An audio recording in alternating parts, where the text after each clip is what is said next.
to know the lapel mic's working. Ko Lotta Dann aho. My name is Lotta and I am an alcoholic. I'm also a project lead with Blueprint for Learning, and our Addiction 101 workshops will tell you not to use that word, or at least that it's up to the individual whether or not they choose to use that word, because it's a loaded word, it's a powerful word. I personally like it. I like the drama of it. It kind of sums up my reality. But if you want to learn more about language and addiction, come to one of our workshops. I'm here to tell the story today of the Living Sober website, this amazing, powerful space that I am the community manager and content creator of.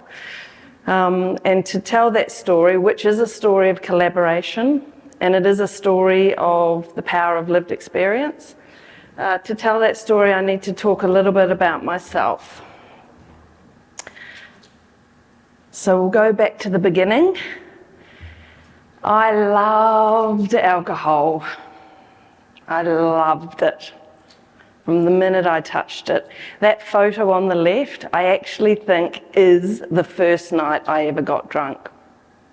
Sitting on a beach of Banks Peninsula, Wainui, drinking, and this is going to age people in the audience, Marquez-Vu. Who remembers it? That lovely, sweet, sickly, bubbly wine. Me and my girlfriend, we drank a bottle of it, we ate marshmallows, we went back to the batch we were staying at, I vomited in the bath, all of the marshmallows and Marquez-Vu from my tummy. One of the enduring memories of my childhood is this bath filled with undigested marshmallows. That didn't put me off. I loved alcohol from the minute I touched it. I loved the feeling of it in my body. I loved the way it snaked into my brain, made things tingly, made me feel fun, made me feel cool and rebellious. The irony is I was far from rebellious. I was conforming because, you know, I grew up here in Aotearoa. You know, the country we live in, it's everywhere.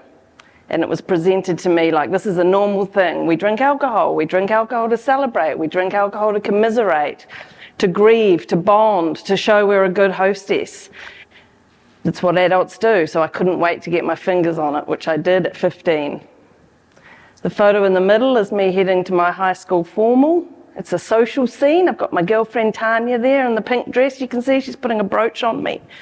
And I've actually cropped them out, but there's a little bit of an elbow shadow over Tanya's dress, and that was Alistair, my boyfriend. So I'm in a social scene, but you can see, and I really actually find this photo quite upsetting, you can see that I'm locked in this moment of taking a drink. I've got a faraway look in my eyes, and it's about that relationship that I was developing with that liquid. We think that it connects us, but it actually disconnects us. The photo on the right is me heading for my high school formal. I was drunk on gin and I was kicked out for being disruptive. I thought it was cool and funny. It's really tragic and dysfunctional when I look back at it now, but I thought it was cool and funny. I thought drinking alcohol and getting drunk was cool and funny for over 20 years. So we'll skip ahead because I don't want to bore you with all of my life, but this is me at the end of my drinking days or close to it. The photo on the left, I look pretty good actually, I reckon. It's funny how we worry about our bodies and then we look back and think, what was I worried about? But anyway, you see the clock? What time is it? 5 o'clock. Yeah. So this is my life. Age 39 here, 5 o'clock is wine o'clock. And actually 5 o'clock has been wine o'clock for most of my adult life. 5 o'clock is the moment I have a drink. I enter the adult world, I relax, I soothe myself, I calm myself down. It's what we do, right? 5 o'clock is wine o'clock. The problem here is the wheels were starting to fall off. So 5 o'clock was wine o'clock, 6, 7, 8, 9, 10 maybe into bed. 2 a.m, that's the wake up feeling guilty o'clock. The sick guts, pounding head and overwhelming guilt o'clock. 8 a.m, is the dehydrated, exhausted, and worried o'clock. Why did I do that again? Why did I drink that second bottle of wine? I promised I wasn't going to do it. Why? You're weak, you're pathetic. I'm not going to ever drink again. 12 o'clock, maybe I'm not that bad. Everyone drinks. It's only wine, it's not heroin. It's okay, you're a hardworking woman, you're going to the gym, you're studying. Tick, tick, tick, successful life, you deserve it. Everyone does it. Get some wine. 5 o'clock, 1 o'clock again. And this went on and on and on and on, day after week after month after year. I found it very difficult to have a night off, and the problem got worse. You know, that one bottle wasn't enough, needed to open the second one, have a little glass. Suddenly the second one's not enough as well. And this is a Tuesday night, Wednesday night. Private dance party in the living room, bit of 90s techno happy house. Fun and cool, right? Vomiting quietly in the toilet, hoping the kids don't wake up. The photo on the right, that was actually in the paper, in the Herald. What do they call it? Like the out and about or whatever section. My husband was a TV presenter at the time, and we'd got free tickets to this dinosaur show of big animatronic dinosaurs. I mean, I don't look terrible, but I look pretty flushed, and I was honestly miserable. I got tipsy beforehand. I drank wine with the free wine that was on offer as we went into the show. I remember one of the kids knocked my glass and it spilled, and I was tetchy with them. I was in and out of the show all night long. Bar, loo, you know, anything but in the moment. No one could tell. No one ever said they were worried about me. It's just the way we are in this country, right?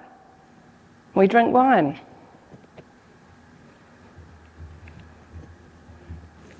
The wheels fell off. My little internal voice that was worried, is this okay? Hungover again? Yes, it's fine. Is it really?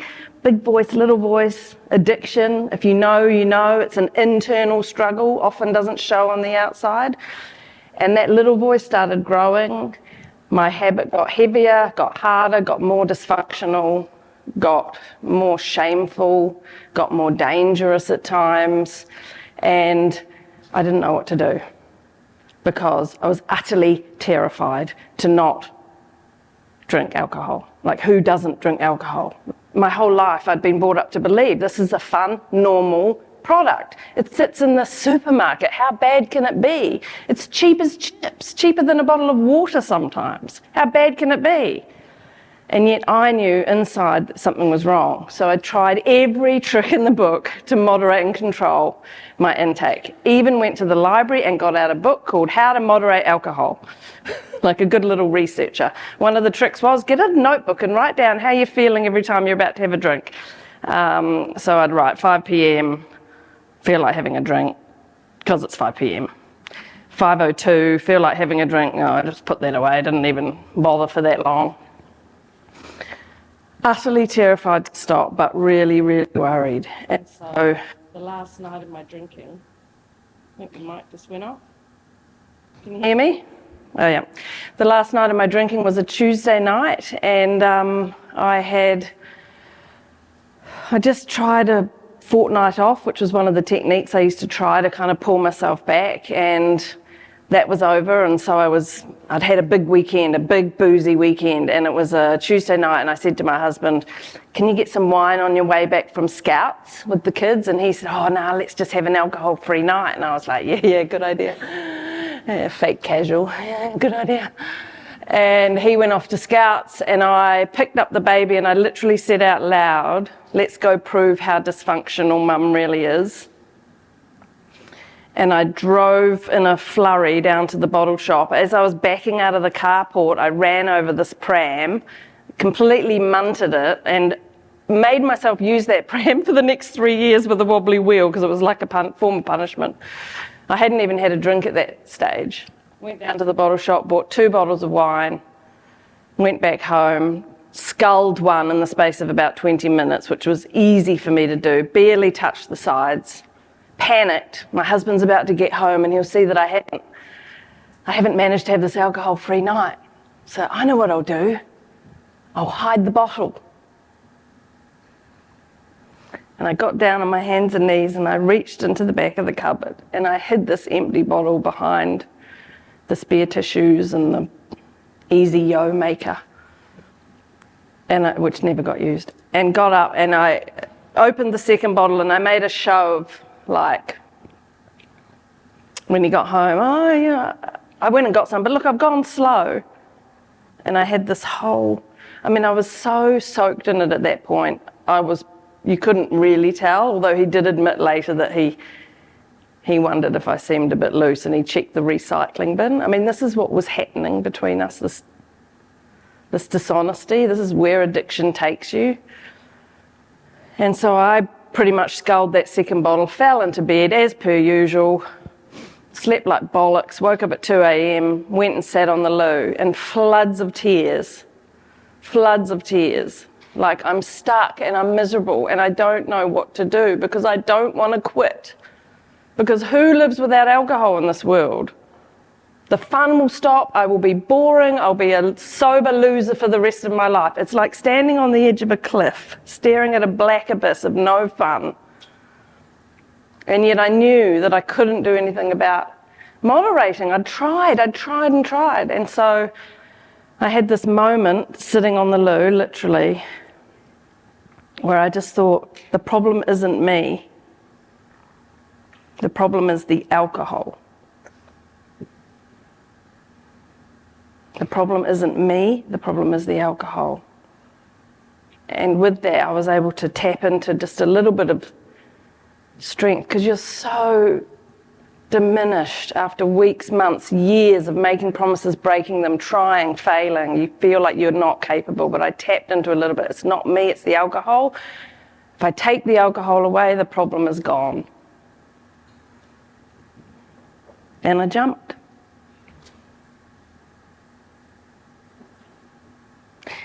And I was determined. Not only am I going to do it, but I'm going to learn how to be a non-drinker who isn't miserable. I had a vague idea that it was possible because I'd seen the odd celebrity on the red carpet on Channel E, if I'm really honest. Because at the time, there were very few people in Aotearoa who were openly not drinking or talking about recovery. And I'd seen random people like Rob Lowe and Keith Urban on the red carpet. And they didn't look miserable. I knew they didn't drink, and they looked, and I had this idea, okay, there's something there. There's obviously, I just have to figure that out. No idea how. Terrified, ashamed, felt like I was broken and weak because everyone else was having a great time with this liquid, right? Again, it's in the supermarkets. It can't be that bad. Yet for me it was. And so that was my goal. I'm going to become a happy non-drinker. So I set out to fix myself, which I don't know what that says about my personality, but anyway, it was foolish because you need other people. My main method of helping myself was writing to myself. I wrote a letter by hand on day one. Dear Lotta, I wrote. Love, Lotta at the end. Dear Lotta, I am going to quit alcohol because, and I was crying, and it's in a red pen and you can see the tear marks. And that really helped, just getting it out, getting all that stuff out. And so I thought I'll do that every day, and then I thought, well, I type fast, I might as well do it online instead of on a piece of paper. And so I started this anonymous blog. I mean, how many blogs are there in the world? 1 million trillion. Every housewife in America has a blog. So I started this anonymous blog called Mrs. Dare's Going With It. And I wrote to myself every day. I wrote about how I was feeling. I wrote about going to social events. The World Cup was on, 2011. I wrote about emotion. And I learned pretty quickly that I wasn't what I thought I was, which was an aging party girl who needed to break her nasty little habit and learn how to socialise sober. I mean, those things were true. But I also learned pretty early on that I was using alcohol to numb myself. And I'm going to say a bunch of words now, and they're words, and you've probably heard it, But when you're inside this felt experience of recovery, and some of you will know, it is so powerful. I had absolutely no idea how I felt and who I was and how to soothe myself and how to make myself feel content, because I'd drunk alcohol and numbed myself every single day for 20 plus years. And then I got sober and I got really sad. Really sad. And I know now that I'm a really watery person. I cry all the time. I cry watching reality TV. I cry watching the news. I cry if I'm at an assembly and something happens. I've already got tearful in here a few times this morning. It's who I am. I didn't want to be that.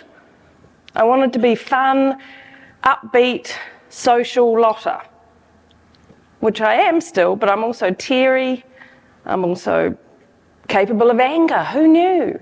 A whole bunch of things that I just didn't have that experience of my life because of my nightly 5 o'clock wine habit.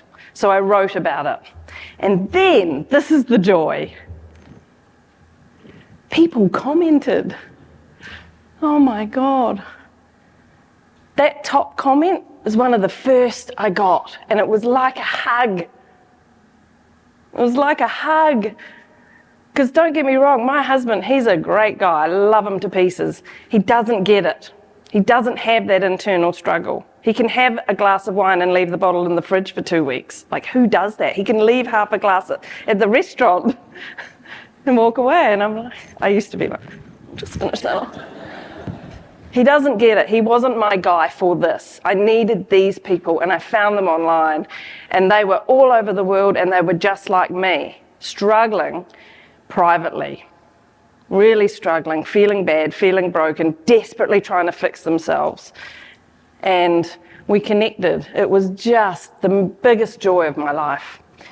So 3 years I blogged, 3 years I worked on myself, 3 years I built this amazing community online. The blog took off. I was anonymous, Mrs. D, who knew that she was some lumpy, bumpy housewife from Auckland where I lived at the time. After about 3 years of blogging, I was like, I feel like I need to tell the story. I need to tell the story about what I've learned about myself and how amazing I'm feeling sober, because I was a happy non-drinker. That was the amazing thing. And I need to let people know that there's this phenomenal support that you can find online. Free, anonymous, safe, beautiful. So I emailed a publisher. This is a real New Zealand story. I emailed a publisher and said, I've got a blog, do you think it's a book? And they emailed me back and said yes. People reach out to me all the time now and say, how do you get a book published? And I'm like, I'm not the person to ask. So they said yes. They paid me an advance, which was super cool. We bought a new tent, and I put this book out in 2014, which is basically telling the story behind the blog. It's a recovery book. It's not a usual boozy memoir, I suppose you might say, in that it's not about the car crash story. It's about the recovery story, the first year of being sober, and then the support, because I wanted people to know. I had the sense that there were people out there like me who were struggling. And the book came out in 2014, August. I went on the telly, on the Sunday program on TV1. I cried about hiding the bottle, which I still do to this day. And holy, I had 4,000 emails after I went on the Sunday program. 4,000 emails from strangers. And they were all saying the same thing. I'm just like you. I'm struggling and I don't know what to do. And so I said to them all, well, have I got the site for you?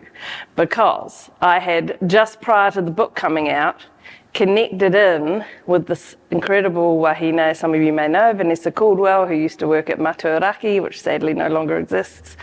I connected in with her to find out what was available in New Zealand that I could put at the back of my book. And she was like, well, not much. And I said, well, I think we need just a space where we can come together and talk to one another, because my blog was cool and I was getting thousands of hits every day, but it was very much me, and then people commenting about me. So it was all silly, really, because I'm just one story, one person, right? Not special. So I said, wouldn't it be great if we could create a space where all the people visiting my blog could actually talk to each other? A community. And Vanessa went and met up with Sue Patton from the Health Promotion Agency and Ross Bell, who was at the New Zealand Drug Foundation, and those three agencies all saw the value in creating a space online where people could come together in kōrero and support one another, peer support. And so they funded, and we launched shortly after the book came out, Living Sober. It's been through a couple of iterations. This is the current, what it looks like, and we're about to rebuild it again. But yeah, the Living Sober website is just the most special little place, and I know I'm biased, but it really is. It is a community. So there's calculators where you could put in when you had your last drink or how much you used to spend every week, and it will add up as you go on, so that's a little motivator. There's content that I create in the form of blog posts, interviews, video interviews, and then if you become a member, which all you have to do is put your email in and choose a username, so you're protected, but it's a little bit of a step. You get inside this area called the members feed, which is just this gorgeous place of community. Our ethos is kind and non-judgmental support, and it's just people talking to one another from all over the world, although they're all starting to throw in the odd bit of te reo, which is quite cute. Kia kaha, our American members will say. And yeah, it's just a simple concept, and it works so well. It's wildly successful. We reach over 25,000 people a year. We have limped along for 10 years with very minimal funding. Some people in this room have seen me quite emotional, not looking at you, Helen, because of the strain that it's taken. The Drug Foundation has been absolutely amazing and supportive from day one to now. The collaboration that we have together, one of the big things I think about collaboration is realizing what your skills are and what your skills are not. My skills are not running a website. My skills are not budgets. My skills are not strategy, and my skills are not meetings. None of those things. The Drug Foundation does all of that. I create content, I talk to the community, and I make sure that people who are sort of making decisions, I suppose, are doing it with recovery at the forefront, and our people, our peers on the site. So the Drug Foundation has just, yes, got some funding. We're going to rebuild because it's been falling apart, and we also have funding to build a second replica site, which is for impacted whānau members, so they can talk to one another. Also, hopefully, we will employ more lamplighters, because I'm very aware of the fact that I am a white woman from Otautahi, Christchurch. My story, yes, it comes with a lot of trauma and mental health and addiction issues, but it also comes with a lot of privilege. That's my position. We need other lamplighters who are in this space who can share their stories and bring in everyone who needs us. I really, really want it to be a community for all, and we need extra funding to achieve that, and we're starting to get it. So 10 years I've been running this site and loving it, and in the past probably 3 or 4 years I sort of realised this is a never-ending river of people struggling. Non-stop. They come in, they get well, they go out, they come in, they go out, they come back, they go out, and it's just an ongoing. And I started looking around and thinking, why? And I just love this quote. There comes a point where we need to stop just pulling people out of the river. We need to go upstream and find out why they're falling in. And I know you know, because you work in health, that the elephant in Aotearoa's room is alcohol. It underpins so much of the harm and the misery that is caused. And yet we treat this drug as if it's a completely normal, harmless, fun liquid. It is mad. And I do believe there will come a day where we look back at alcohol, as we do now with tobacco, and be like, really? You could drink it at the movies? Really? You'd give it to the parent that volunteered, coached your kid's sports team? Really? You got given it when you bought a house? Like, it is everywhere. School fundraisers all the time. Cheap wine, cheap beer. What better way to make your product look really super cool than putting it on the shirt of a hero? Gin, okay? Gin annoys the hell out of me. You know how gin has had a resurgence, right? Gin clubs. You tell me you know about gin clubs. Anyone? It's happening, right? That's come out of boardrooms of people sitting around going, I think we need to get gin, make gin sexy again. What can we do? I know what, let's talk about how it's got botanicals in it and it's organic and it's this flavoured, and we could encourage people to have gin clubs, and suddenly there's gin clubs in Karori. They're just trying to sell their product. Advertising, it's not meant to be next to schools. It is. It's really hard to complain and get that changed. The liquor industry is self-regulating around their advertising. It's all over social media. I was live. What was I doing? I was streaming Love Island USA on TVNZ On Demand the other day at 6:30 p.m. while I was folding the washing, and all I was getting in the ad breaks was whiskey. So the watershed is a joke. It is everywhere. It's visible. All the kids are seeing what I saw. This is normal. This is healthy. This is fun. It's even saving the planet. I mean, come on. This shouldn't be allowed.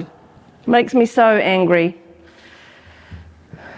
Women in particular are really targeted on social media, and I've interviewed for my last book, which is the one in that bundle, an expert from Scotland who said that they'd done some really hard research to try and find the source of a lot of the memes that go around social media, and it's very hard to track, but they were able to prove a lot of it is driven by the industry.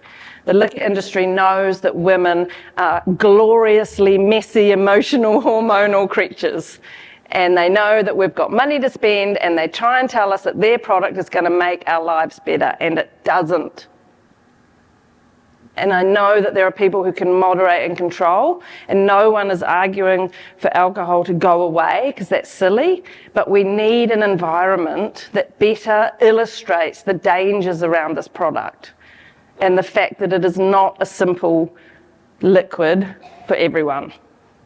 So my plea, if I could finish with this, is please have conversations around alcohol. Please put the elephant in the room and unmask it.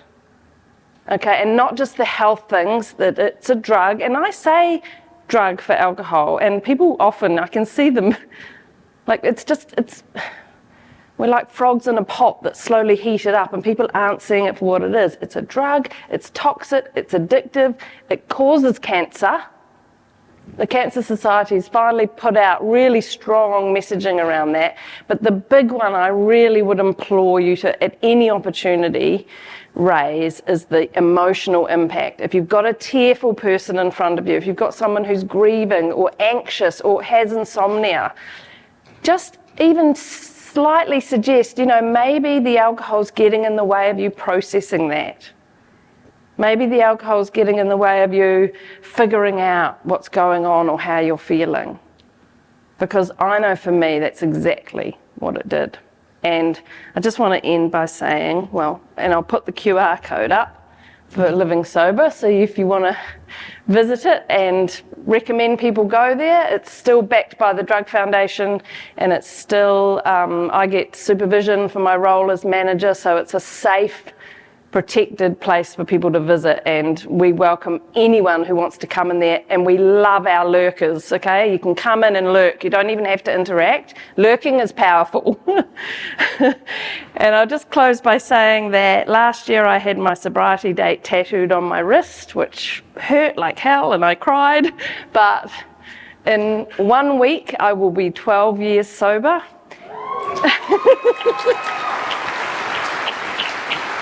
And I am so grateful to the me of 12 years ago who stood on the edge of that scary cliff and jumped. Thank you.